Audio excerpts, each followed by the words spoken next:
Hello আমার প্রিয় ছাত্রছাত্রী বন্ধুরা, আমি তোমাদের অমিতাভ স্যার। সবাইকে আমার YouTube channel practical and theory ক্লাসরুমে স্বাগত জানাচ্ছি। এখানে আমি নিয়ে নিয়েছি একটা ড্রাই বিকার, এবং যার মধ্যে আমি নিয়ে নিচ্ছি কিছুটা কনসেন্ট্রেট নাইট্রিক অ্যাসিড। এটা 98% নাইট্রিক অ্যাসিড, একদম বর্ণহীন বা কালারলেস নিয়ে নিলাম।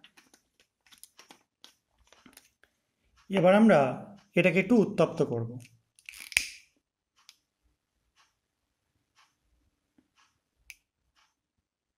এটা সব থেকে ভালো হয় তোমরা যদি স্পিরিট ল্যাম্প বা যে কোনো টাইপের হিটিং সিস্টেম দিয়ে করো, বুনসেন বার্নারও চলবে।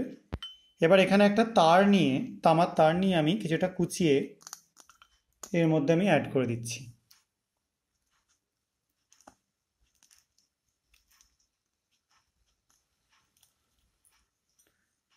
দেখতে পাচ্ছ একটা দারুণ সুন্দর ব্রাউন কালারের গ্যাস তৈরি হচ্ছে।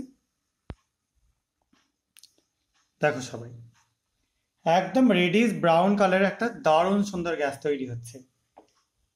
এই গ্যাসটা একটা মানে ঝাঁঝালো শ্বাসরোধী গন্ধযুক্ত একটা গ্যাস। আমার কথা বলতে খুব অসুবিধা হচ্ছে গ্যাসটার জন্য। এটা নাইট্রোজেন ডাইঅক্সাইড এবং অসম্ভব সুন্দর একটা কালার এর, দেখতে পাচ্ছ তোমরা। আর আমরা এখানে কেআই পটাশিয়াম আয়োডাইড নিয়েছি। এই কেআই আমরা একটা ব্লটিং পেপারের মধ্যে কিছুটা লাগিয়ে নিলাম। এবার এর মুখে ধরছি, দেখতে পাচ্ছ পেপারটা ইনস্ট্যান্ট ব্রাউন হয়ে গেল, কারণ এটা আয়োডিনকে লিবারেট করে দিল। প্রচণ্ড সুন্দর এক্সপেরিমেন্ট। এবং এটা দিয়ে তোমরা নাইট্রিক অ্যাসিডকে বা যে কোনো নাইট্রেট NO3- আয়নকে খুব তাড়াতাড়ি আইডেন্টিফাই করতে পারবে এবং মোটামুটি কনফার্ম হতে পারবে যে এদের মধ্যে NO3- আয়নটা আছে। আশা করা যায় বুঝতে পেরেছ।